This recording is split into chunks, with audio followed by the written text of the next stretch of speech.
Well, Beth, my question is the world ready for you? Welcome to Lead with Tempo. That was a lovely talk. Thank you. I'm so happy to be here.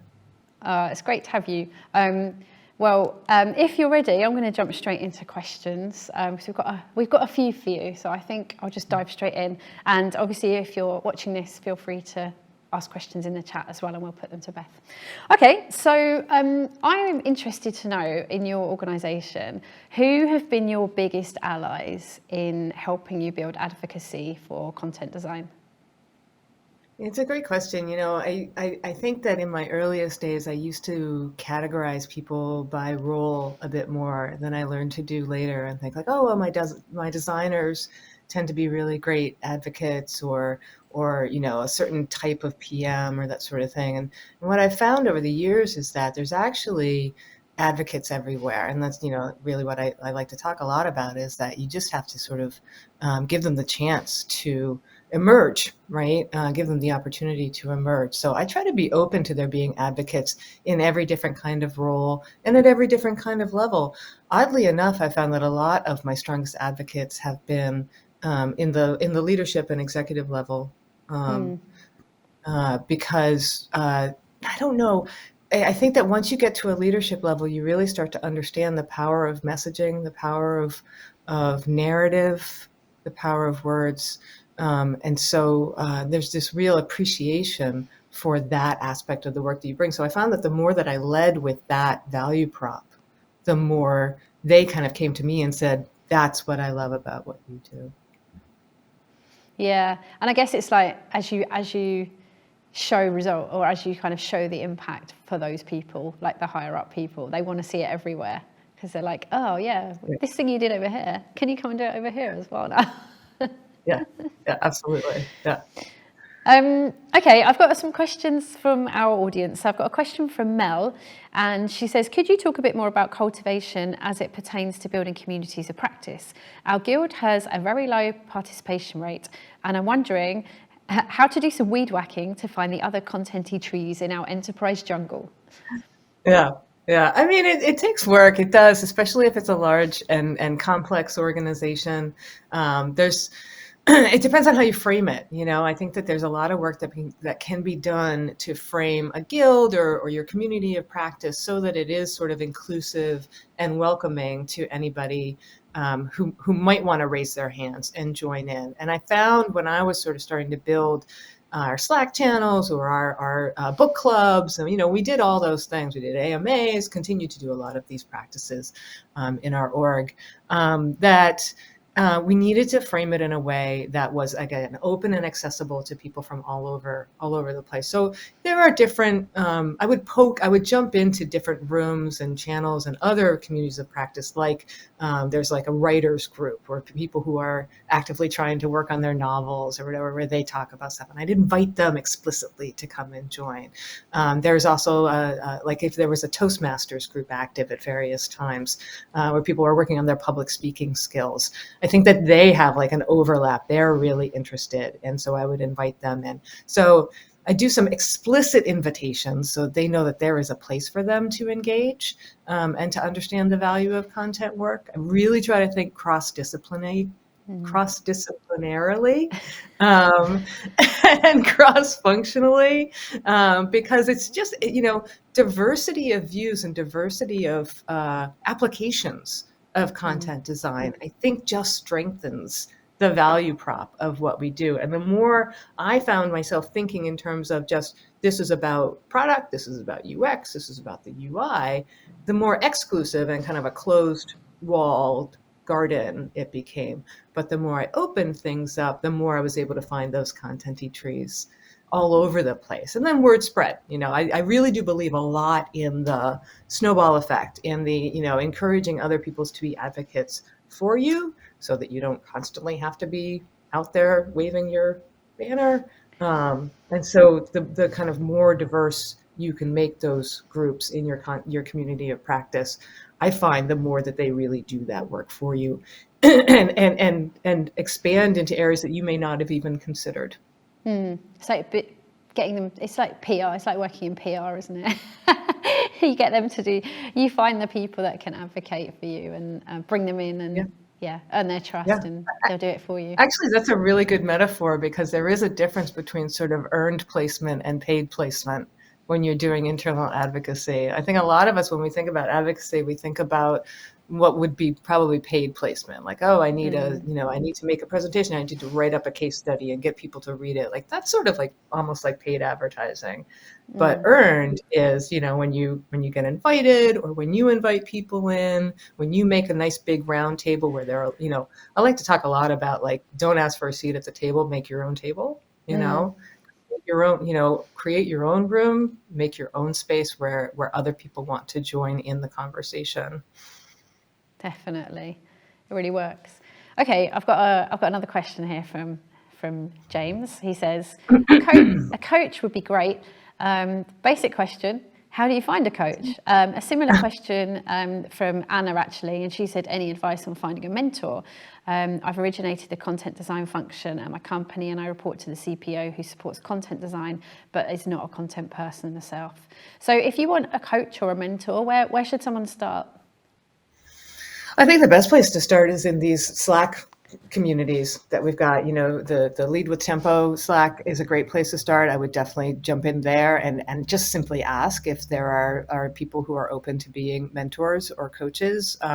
I think of coaching as more of a paid relationship than a mentorship. They're kind of different things, and I think there's value in both. At some points in your growth, in your career, in your aspirations, you may want to invest in or have your company help you invest in a coaching relationship. And mentorship is also, it's super, super important just to bounce ideas off of other people who are a few pages further along in the book. I like to think of it. They don't have to be high and mighty, super lofty, but I personally gain a lot out of working with people who are coming up. It gives me energy, keeps me fresh, keeps me knowing what's sort of going on in the field. And it's just a way to give back, I mean, I benefited so much from people like yourself, and I was a solo person for a really long time. And for a really long time, I literally didn't know anybody else who did the kind of work that I did. Like, we at were all. saying that earlier, weren't we? We were saying you had to come all the way to London to find people that were doing that work. That's right. Yep. When I found out that you had your first book and, and that I was going to be in London at the same time, I was like, we need to meet for coffee. Like that's how rare it was to find, peers.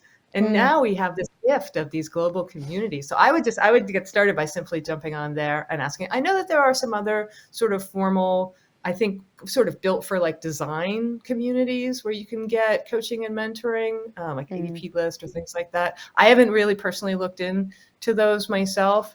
My inclination would be to start in like either Lead with Tempo or some of these other Slack channels that exist out there. I find those are really, really useful communities to engage in. Stop lurking, and just like share what's going on and ask questions. Definitely. We're a very welcoming community. So, it's very inclusive. So, just join the We conversation and ask. Yeah. If you don't ask, you don't get, do you? So, okay, we've got a question from Shannon. She says, as you grow in your leadership journey, how do you protect time to keep making cool stuff? To keep making cool stuff, I literally block time off on my calendar. That's like my main pro move is so at HubSpot we have this thing called Meeting Free Fridays, where you're technically not supposed to have any internal meetings. Some roles, of course, need to book external meetings, but I protect that time entirely. And I was actually doing that for a number of years before it became a policy. And I find it really, really useful to have focus time, and not just to like make cool stuff, which I do think is important, but also to protect your time to think strategically. I think in our roles, and also as we're trying to move up the ladder and move into a more strategic role and to be seen more strategically, it's important to carve off time to think more strategically, because that is deep focus time. You really need to be doing research, connecting the dots, pulling in insights from a number of different stakeholders and from the wider community. it's not going to happen magically unless you make the time for it and really dedicate time to it. So I started carving off time within those meeting-free Fridays for, you could usually, like, I'll do either the morning is for a big deep project work that's blocked off and I know I'm going to work on X then. And then maybe the afternoon is, big sky thinking. What would I really like to accomplish in the next year, 6 months, quarter, strategically? And then, sometimes on Fridays too, like maybe once a month, I like to look back at my calendar and just do like a very lightweight sort of audit in how much time I've spent on reactive tactical work versus strategic, right? So I know that I'm leaning in more to that than like making cool stuff, but it's something that's been on my mind a lot lately. And I think that it's a common concern. As far as making cool stuff in my, like I do a lot of stuff in my spare time, right? I'm a knitter. I'm a gardener. I try to really invest heavily in creative ventures in my evenings and weekends because it feeds me, it keeps things fresh. And the other thing that's really beneficial to those things is that it helps me understand that I'm not going to get an A in everything, right? Like I'm not all that great as a gardener. Like I've only been doing it for a couple of years. I have a lot of failures. So, doing something and knitting, over the years I've learned to just accept. I don't have to, they call frog. I don't have to like unravel when I see that I've made a mistake a few rows back anymore. I used to be such a perfectionist, right? But I find that making cool stuff and really investing in being creative allows me to forgive myself more and to allow imperfections to be part of the beauty of what comes out the other end. And that's been really important to me too.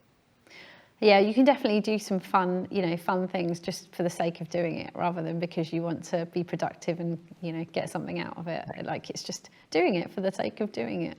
That's right. Definitely. I totally agree. And you forgot to say you're an author as well. So, that's definitely a creative pursuit.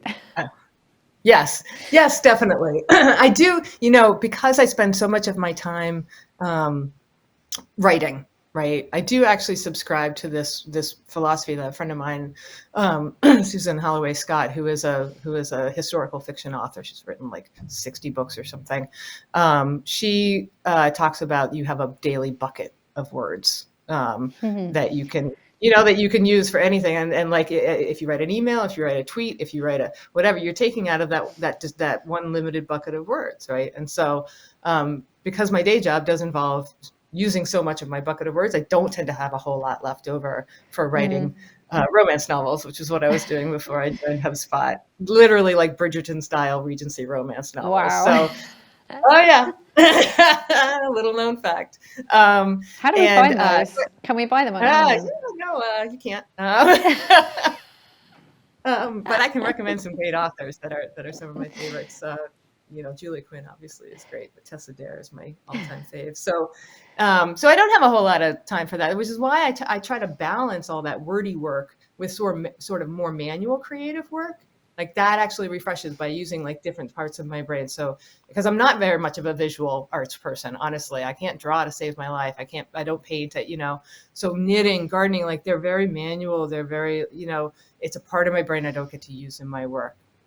Yeah. So to balance. Awesome. Thank you. So we've got a question from Amy. She says, what are some good advocation methods for content designers who are very time poor?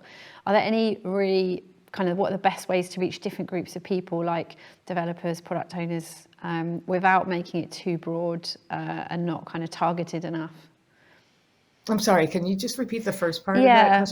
What's a good advocation method for someone who kind of needs to reach different groups of people but doesn't have time to kind of reach them all, in a targeted way?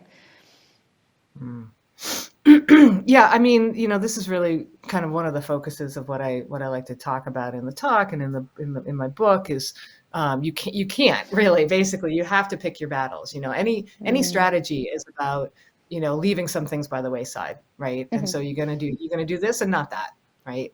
And so what I try to do is I invest time in advocacy with places where I'm going to get the most bang out of the buck, right?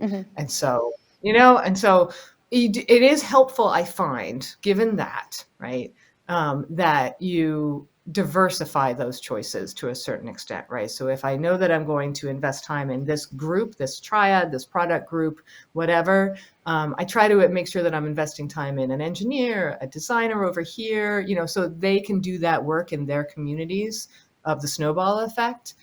So I'm not just investing in one sort of type of role or one type of person or one level of person.